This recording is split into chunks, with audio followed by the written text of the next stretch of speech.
What would you do if you found a fortune of pirates' gold, only to realize that the feds were watching your every move? This is the story of Tommy Thompson, real-life treasure hunter since the 1980s. Most treasure hunters would dream to find the treasure that Tommy found, but most treasure hunters would never trade all the treasure in the world for their freedom. That's right. This is the real life story of a treasure hunter who had been searching for treasures in the hidden seas since the 1980s to finally uncover an ancient shipwreck from the 1800s, only to be deceived and backstabbed by the very partners who were financing the operation. That's right.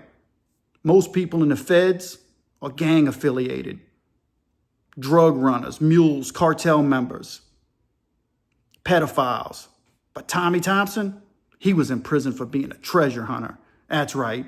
And he had a handful of gold coins, and the government didn't like it because his investors wanted to know where their gold coins were. They assumed it was theirs, but Tommy wasn't giving it up. Man, let's get into this story. Everything you think you know about treasure hunting goes out the window with this story. You see, every little kid grows up and wants to be a treasure hunter, me included. And at the end of this video, I'm going to tell y'all a secret about Jean Lafitte's treasure that you don't know. And guess what? I grew up in Lafitte, the city that's named after Jean Lafitte. And so I know a thing or two about Jean Lafitte's hidden treasure. But I'll share that at the end of the video. But for now, let's get into the crazy and scary story of growing up wanting to be a treasure hunter and winding up in federal prison under non-indictments or non-existent indictments. Whatever it was the feds had, it put Tommy Thompson behind bars for a decade. And we're going to get into the story straight away. Coming from Fox News by Sarah Rump Witten. It says deep sea treasure hunter freed after a decade behind bars for refusing to reveal the location of the gold. That's right. Tommy, he wouldn't tell him where the gold was. You know how much gold costs an ounce right now?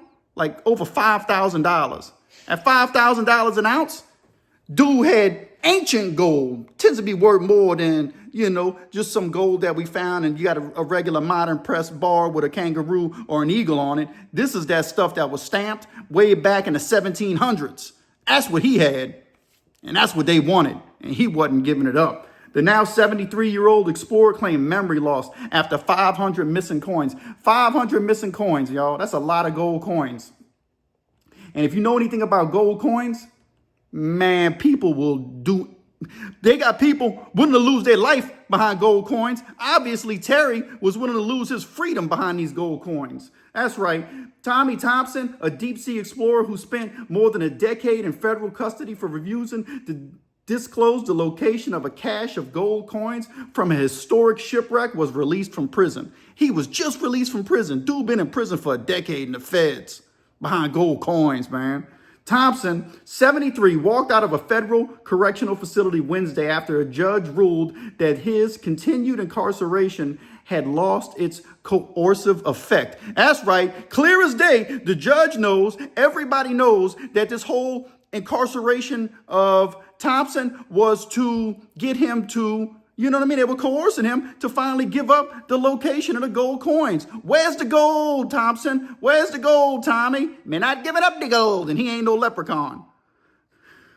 For the better part of 10 years, Thompson had remained behind bars, asserting that a lapse in memory regarding the whereabouts of 500 missing gold coins recovered from the SS Central America, the Ship of Gold. That's what they call it. Nicknamed the Ship of... It was called the Ship of Gold. You think they don't have treasure hunters looking for something called the Ship of Gold? Man, I was a teenager doing a social studies project when I first found out about Jean Lafitte's gold in detail. My dad had grown up, hearing stories about it. And my dad grew up hunting squirrels and rabbits in the fields of Lafitte, the city named after Jean Lafitte, where I also grew up some of my childhood. And my dad would tell me, somewhere out here in this swamp is Jean Lafitte's gold. Or so they thought. They still think. Nobody knows where Jean Lafitte's gold is because they can't find it. But you think treasure hunters ain't looking for a ship of gold that sank in 1857 off the coast of South Carolina? You better believe they're looking for that gold. And guess what? Tommy, he found it. Your Honor, Tommy said, I don't know if we've gone over this road before or not, but I don't know the whereabouts of the gold. Thompson once told the judge in 2020, I feel like I don't have my keys to my own freedom. He did have the keys to his freedom, the gold coins that nobody knew where they were. Tommy Thompson holds a $50 piece of gold retrieved from a wreck of the ship SS Central America in November 1989. And here it is. I'm showing you a picture of, that's a picture of Tommy, and that's him holding the gold coin. This picture I used for the thumbnail because I thought it was, it's an enticing picture. It's interesting to say the least. Thompson's downfall began long after his 1988 triumph when he used a robotic thresher to recover gold from the Atlantic floor. While the discovery was a feat of engineering, it sparked a series of lawsuits from the investors who funded the expedition and insurance companies claiming rights to the treasure. That's right. That's the thing about a lot of treasure hunters. They don't have the money to keep digging for hidden treasure. Or if you're going out to the ocean, it's going to even be more expensive because now you need, equipment and engineering that is capable of going, hundreds of feet underwater to look for this treasure, or thousands of feet. I don't know how far they had to go, to look for this treasure, but it costs money. And when you got investors involved, them investors want their money. So, depending on where you stand on this, some people could say that the investors have a right to the gold that Tommy has.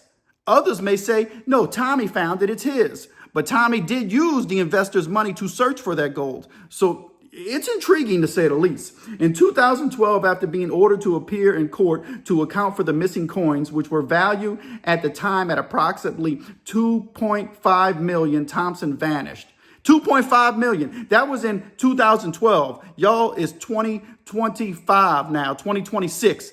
That gold has skyrocketed. I'm telling you, it's like $5,000 for an ounce of gold now. So Tommy's treasure is probably worth way more than that, probably 3 to 5 million.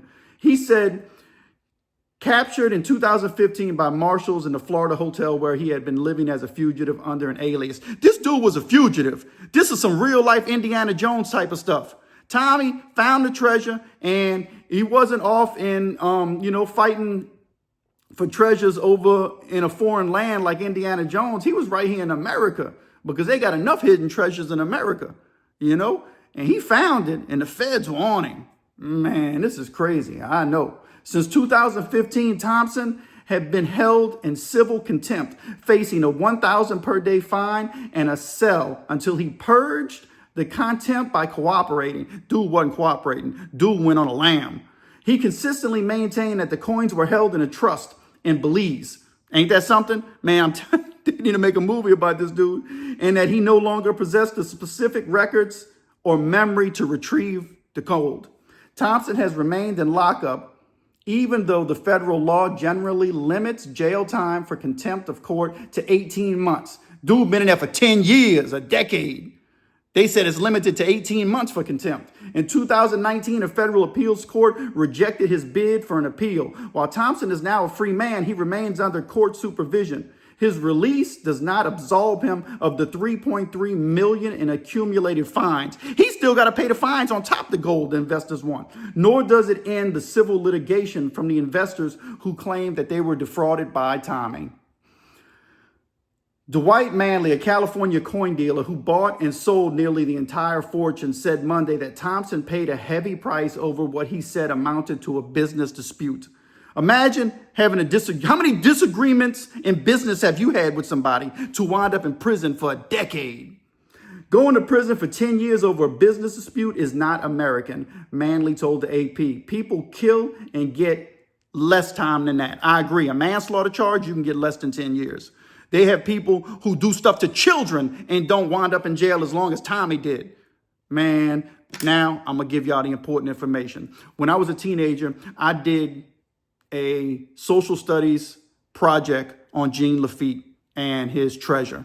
I remember being about 15 years old and I was intrigued, 14, 15 years old. I was so intrigued. I read every book that I could check out the library in I'd say the late 1980s, early 1990s. And I read everything I could on Jean Lafitte.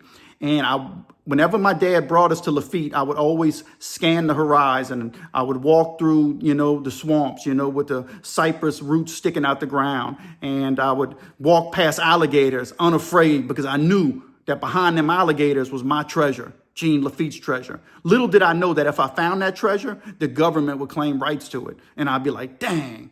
What are they going to give me? Some kind of plaque saying, little 15-year-old boy finds treasure. Here's his plaque. Nah, man, I want my treasure, But anyway, I finally figured out where Jean Lafitte's treasure is buried. I know where it's buried. I believe in my heart that I know the exact location of the treasure, but I ain't digging for it. And I only told one person, and that's it. So nobody else knows where it's at. So if the government wants to come put me in jail for a decade for being a 15, 14-year-old boy who found where he believes Jean Lafitte's treasure's at, well, then let's get to it. I don't know, man. I might have to show him where the spot is. I don't want to do no decade in the feds, man. Not at my age. Anyway, man, what do you think?